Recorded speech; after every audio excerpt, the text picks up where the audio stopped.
আসসালামু আলাইকুম প্রিয় দর্শক, আমি এখন রয়েছি আমার এই প্রাণপ্রিয় ময়নামতি রানীর বাংলা। এই দেখেন চারিদিকের পরিবেশটা এত সুন্দর।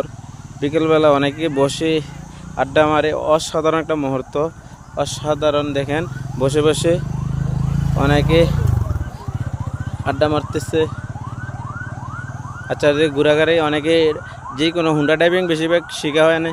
মানে এই জায়গাটা এক কথায় বলতে আমরা ওই কুটবাড়ি শালবন বিহারের মতনে। মানে এটা কোনো টিকিট লাগে না, কোনো কোনো ইয়া লাগে না, একদম যে কোনো সময় ঘুরে যেতে পারেন, যে কোনো সময়। এই সেই পরিচিত ময়নামতি যে মেলা বসতো, তো এখন মেলা বসে না বর্তমানে। এটা পরিচিত ময়নামতি রানীর বাংলা নামে পরিচিত। মানে এনে আগে ছোটোবেলা মেলা আসতাম, আসলে মেলাগুলো আগে বর্তমানে বন্ধ করা দেওয়া হয়েছে। কাছে এবং দূরে, দেশ এবং প্রবাসে যারা যেই যেখান থেকে ভিডিওটা দেখতেছেন অবশ্যই লাইক কমেন্ট শেয়ার করে পাশে থাকবেন। সবাইকে স্বাগতম।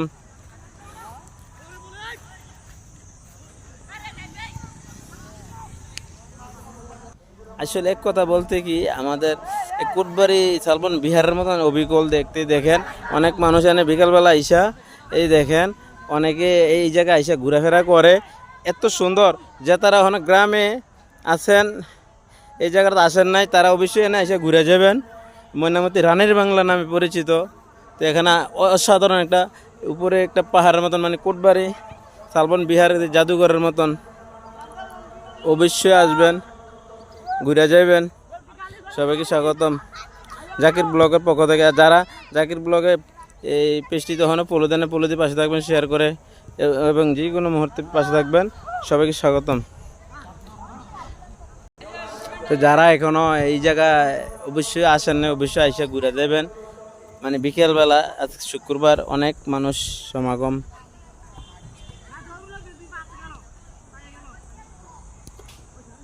এই দেখেন একটি পাহাড়, মানে এটা অনেক আগের পুরনো বাড়ি ঘরের মতন দেখা যায়। আসলে এটা জাদুঘরের মতনে।